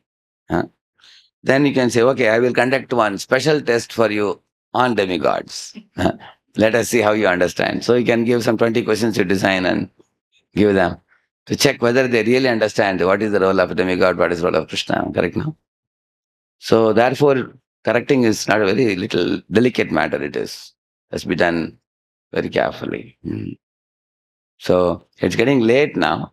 So one important section of the second one we have completed. There are other things. So I can do one thing. I want to check with all of you. See, as per this plan which we made, we are supposed to finish in 2 hours. But this is one of the big stout seminars, the first one. It will require 2 sessions. There may be other ones which can be finished in 2 hours. If I take one more session, is it all right for this? Next one more session I'll take for this. It's supposed to be taken in Jan-Feb. Jan-Feb I missed. So anyway, this Feb we have covered. Yeah, correct. Okay. Here I have written in March and April 2 sessions. 2 2-hour sessions I have written for this. Correct now? But here we got only 1 2-hour session now. So therefore we will need 1 more 2-hour session where I will cover the other ones. So part 1 will be finished by the leaders. Part 2 I'm doing now. Part 3 is very easy. Part 3 will go very easily. So whatever is left in part 2 and the part 3 I will take care. Okay, in the future, 1 more 2-hour session. Let me tell you the date for the next session. It must 9th of March. 9th March, 11 to 1. Okay, so we will do in that. So we will continue this, and but all the 3 notes can be sent to everybody. It's already sent. PDF you made it? Yeah, I've just sent it. All the 3 you sent it? Perfect. Okay. So some of the things I teach you here in the class may be different from the notes also. Like additionally I take shlokas from Bhagavatam relevant. So those are very vital ones only. I'll speak from outside. Otherwise I'll take from the notes and elaborate on that. In part 3 also there are very, very important things on Prabhupada pastimes and everything. So we will do that next time. Shri Prabhupada ki. Yeah. Actually, the how to question about how to go from that fault finding outlook, to the good finding outlook. That will come in the next class. It will be more clear. There are many points, and there are many easy points to apply. With little thoughtful behavior, we can easily avoid. It will be cleared up next time. Thank you. Yeah. Mike, you give the mic to her. Yeah. How should identify that the appreciation is coming out of envy or genuineness? Yeah. That's a very tricky one. Mm. Actually, when we are appreciating somebody, it's actually, I didn't show you one section from the Chaitanya Charitamrita. If you put two words, you go to CC, you put two words there, Purva and Para. These two words you put, Para and Purva. See, 7 hits are coming. So in this, if you see, Para Vidhi, Purva Vidhi, this one. If you take this, see, here he says, Tara Madhya Purva Vidhi Prashamsa Chadiya Para Vidhi Ninda Kare Balishta Janiya until 8.79. He's saying, read this. Read it. Who has the mic? Yeah, read it, Prabhu. Of the two rules, Ramchandra Puri obeys the first by abandoning praise, but although he knows that the second is more prominent, he neglects it by criticizing others. You understand, no? Because that verse which we read, Parasvabhava Karmani, it says, don't praise, don't criticize. So he follows the first one by abandoning praise. Okay, we should not praise anybody. So he doesn't praise any Vaishnava. But when it comes to avoiding criticizing, that he doesn't follow. Like the Chaitanya Mahaprabhu is saying. You understand, no? So here, Prabhupada is saying here, the first call, Purva Vidhi, is that one should not praise, and the second is Paravidhi, is that one should not criticize. As will be apparent from the following verse, the injunction against praise is less important, Prabhupada says. Injunction against praise is less important than the injunction against blasphemy. One should carefully observe the Paravidhi, although one may neglect Purva Vidhi. Thus, Purva Vidhi is don't praise, and Paravidhi is don't criticize. Out of the two, which is more important to follow? Don't criticize. If you praise even with little envy, also no problem, because praising ultimately is not, totally bad, he's saying. The actual injunction is that one may praise, but one should not criticize. This is called Sleshokti, or a statement having two meanings. Ramchandra Puri, however, acted in just the opposite way. For he neglected the Paravidhi, but strictly observed the Purvavidhi, he says. Purva Parayor Madhye Paravidir Balavan, he says. Between the former rule and latter rule, the latter is more important. Nyaya says that. He says that. See here. Yaha guna shata ache, taha na kare grahana, guna madhye chale kare dosha aropana. Even when there are hundreds of good qualities, a critic does not consider them. Rather, he attempts by some trick to point out a fault in those attributes. That is Ramchandra Puri says. Ihara swabhava iha karite na yuyaya tatapi kahiye kichu marma dukapaya. One should not therefore follow the principles of Ramchandra Puri. Nevertheless, I have to say something against him because he is making our hearts unhappy, like the Lord Chaitanya is saying. So in this way, praising, if it is initially in our conditioned stage, we may praise out of envy. It's possible. We are praising somebody, oh, you gave such a wonderful class, which means, I wish I can also give a wonderful class like you. Or that is called jealousy, we call it. Jealousy is not as bad as Matsarata. Matsarata means para utkarsha sahanam, not able to tolerate others' progress. That is Matsarata. Envy. Envy is more dangerous than jealousy. Jealousy means, oh, you have a beautiful car, I also want one. Like that. But envy means, how such a fool like you is having such a good car? I wish some accident happens for your car. Like that. That is Matsarata. So, desiring harm for others is bad. But desiring to be like others is not that bad. So that way we don't have to worry too much. Mostly devotees' desire is jealousy only. They They want to be like others. They don't want to see others suffer. Correct, no? Yeah. Yes. Like one time, one devotee was telling, he was envious of another devotee who was very popular, very famous, everybody was adoring him. One day the devotee got a fracture in the leg, that famous devotee. He was coming with a fracture. So this devotee was saying, "Bro, at least I was happy that he got a fracture." So that goes to show Matsarata, envy, correct? That means you want to see the other person suffering in some way because he's always happy.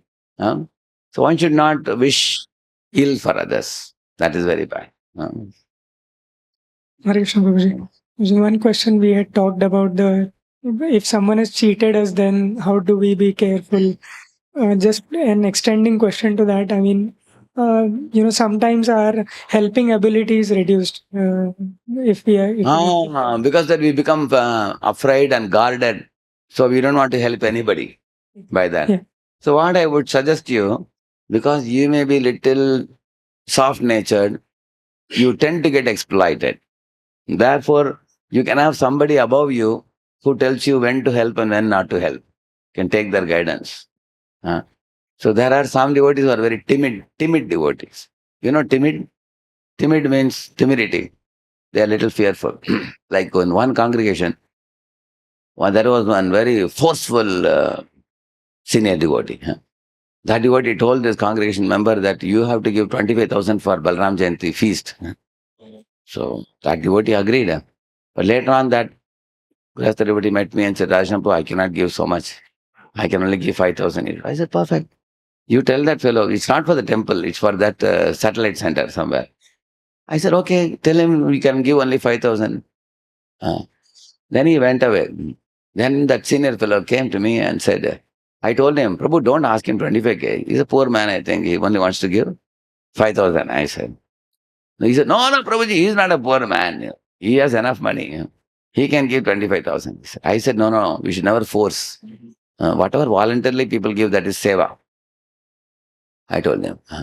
Then what happened, this senior fellow brought that Priyasa devotee to me and said, hey, you can give 25K, right? He asked him in front of me. And that fellow nodded the head. Haan, theek hai Prabhuji, ho jayega Prabhuji, de dunga Prabhuji. He was saying like that. After that, both of them went away. Again, that Grihastha man came to me and said, Radheshyam, I cannot give more than 5. I said, why don't you tell in front of him? He said, Samajhta nahi Prabhuji. Wo chillata Prabhuji. When he is shouting, I get frightened, he was telling. Example of a timid devotee right now. Then I called that senior fellow and scolded him. See, this is very bad. You are aggressive and he is passive. Aggressive and passive people feed one another. You understand, no?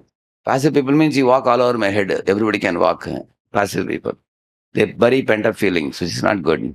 Aggressive people dominate, So if you tend to be passive and timid, then you should tell him, Prabhuji, I need to consult one senior, after which only I can give you.